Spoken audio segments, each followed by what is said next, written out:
Hello friends, आप सभी कैसे हैं। उम्मीद है कि आप लोग अच्छे होंगे। तो आज हम पढ़ेंगे अलंकार के बारे में। तो आप लोग अपना नोट्स बनाने के लिए तैयार हो जाइए। अलंकार क्या होता है? अलंकार का अर्थ क्या होता है बताइए। अलंकार का शाब्दिक अर्थ होता है आभूषण। काव्य की शोभा बढ़ाने वाले को क्या कहते हैं? अलंकार कहते हैं। संस्कृत अलंकार संप्रदाय के प्रतिष्ठापक कौन थे? दंडी। काव्य शोभाकरान धर्मान अलंकारान पृच्छते, ये किसने कहा था? आचार्य दंडी ने कहा था। हिंदी के कौन से कवि अलंकारवादी हैं? तो कौन से कवि अलंकारवादी हैं? केशव जी। किस विद्वान कवि ने अलंकारों की स्थिति को आवश्यक नहीं माना? आचार्य मम्मट जी ने अलंकारों की स्थिति को आवश्यक नहीं माना है। अलंकार मुख्यतः दो प्रकार के होते हैं। पहला है शब्द अलंकार, जो शब्दों के सौंदर्य पर प्रकाश डालता है। दूसरा है अर्थ अलंकार, जो अर्थों के सौंदर्य पर प्रकाश डालता है।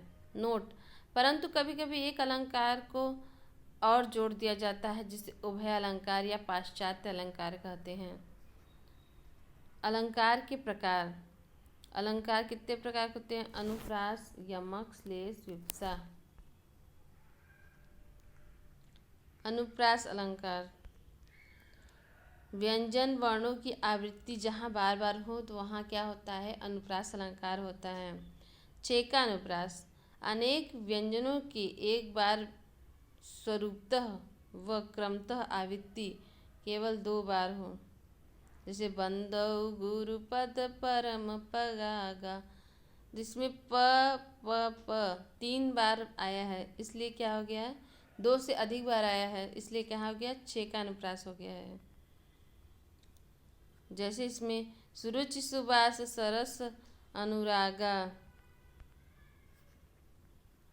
वृत्तानुप्रास: वृत्तानुप्रास एक या अनेक वर्णों की आवृत्ति दो या दो से अधिक बार हो तो वहाँ वृत्तानुप्रास होता है। जैसे चारु चंद्र की चंचल किरणें खेल रही हैं जल थल में। चारु चंद्र चंचल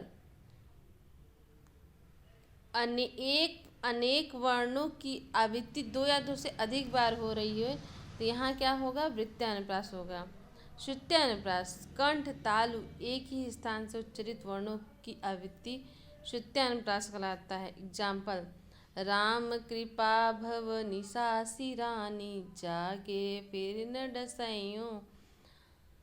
श्रुत्यानुप्रास में कंठ तालु एक ही स्थान से उच्चरित हो रहा है। निशासी रानी मतलब दोनों तंत्र से ही उच्चरित हो रहे हैं।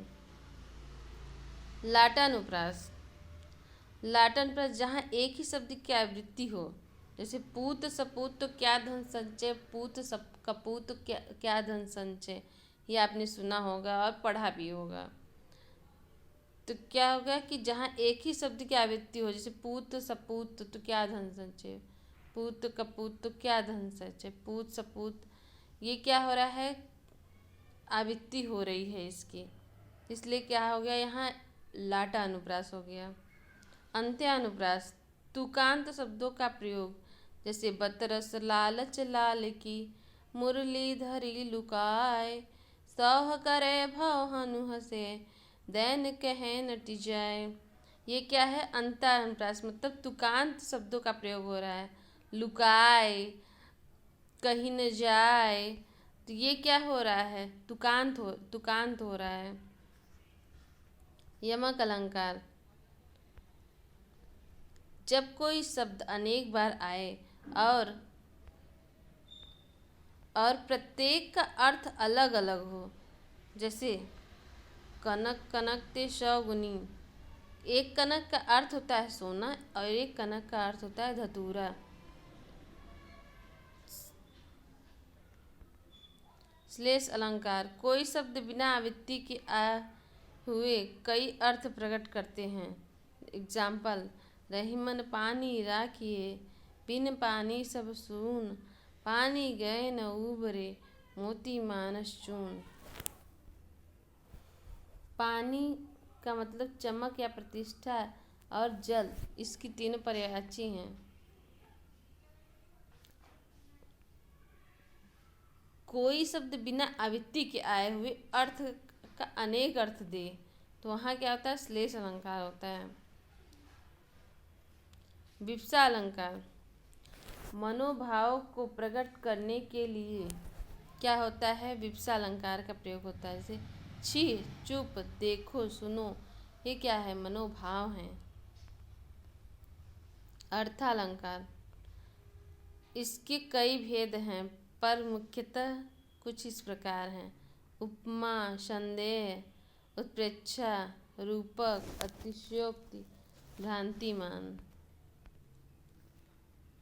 विरोधाभास उपमा अलंकार जहाँ पे समान धर्म, गुण, स्वभाव आदि, जहाँ एक ही वस्तु की तुलना दूसरे वस्तु से की जाए। उपमा के 4 अंग हैं, उपमेय, उपमान, वाचक, समान धर्म। उपमेय जिसकी उपमा की जाए, उपमान जिसमें से उपमा की जाए, वाचक जिस शब्द से उपमा प्रकट की जाए, समान धर्म जिस गुण को लेकर उपमा दी जाए। सीता का मुख कमल के समान सुंदर है। उपमेय क्या है, सीता का मुख। उपमान क्या है, कमल। समान क्या है, वाचक। सुंदर क्या है, गुणधर्म। संदेह अलंकार उपमेय में उपमान का संदेह हो, किसी वस्तु को देखकर अन्य वस्तु के संशय होने का आभास। एग्जाम्पल, सारी बिच नारी है, किनारी बिच सारी है, की सारी ही की नारी है, किनारी ही की सारी है। तो यहाँ नारी और सारी के बीच में संदेह पैदा हो रहा है, इसलिए क्या हो रहा है, संदेह अलंकार हो रहा है। उत्प्रेक्षा अलंकार उपमेय में उपमान की संभावना की जाए तो वहाँ उत्प्रेक्षा अलंकार होता है। मुख मानो चंद्र है, जहाँ उपमेय में उपमान की संभावना की जाए, कैसा है, मानो चंद्र है, उपमा दी जा रही है। उत्प्रेक्षा अलंकार पहचानने के लिए मानो, मनहु, जनहु, मनु, इव आदि वाचक शब्द आए तो वहाँ उत्प्रेक्षा अलंकार होता है। आप लोग नोट्स बनाने के लिए वीडियो को पार्स करके नोट्स बना सकते हैं। रूपक अलंकार जहाँ उपमेय और उपमान को एक ही रूप मान लिया जाए, जैसे मुख चंद्र है। अतिशयोक्ति अलंकार जहाँ किसी बात को बहुत बढ़ा चढ़ा कर कहना हो तो वहाँ अतिशयोक्ति अलंकार होता है। जैसे हनुमान की पूछ में लगन न पाई आग, सगरी लंका जल गई, गए निशाचर भाग। भ्रांतिमान अलंकार जहाँ सादृश्य के आधार पर किसी वस्तु को कोई और समझ ली जाए, वहाँ भ्रांतिमान अलंकार है। मुन्ना तब मम्मी के सर पर देख देख के तो चोटी, भाग उठा भय मान कर सर पर सापिन लोटी। मतलब वो अपनी मम्मी के सर पे 2 चोटी देख के वो सोच रहा था कि ये सांप है और उससे डर के भाग गया, उसको भ्रांति पैदा हो गया। विरोधाभास अलंकार 2 वस्तुओं में विरोध न होते हुए भी विरोध का आभास। मीठी लगे अखियन लुनाई। ये क्या हो रहा है कि मतलब कि विरोध पैदा हो रहा है। आँख की क्या कहते हैं, लुनाई कैसी लग रही है, मीठी लग रही है, जबकि कैसा लगता है लुनाई मतलब आंसू। उभयालंकार का एक भाग है मानवीकरण या पश्चात्मक अलंकार।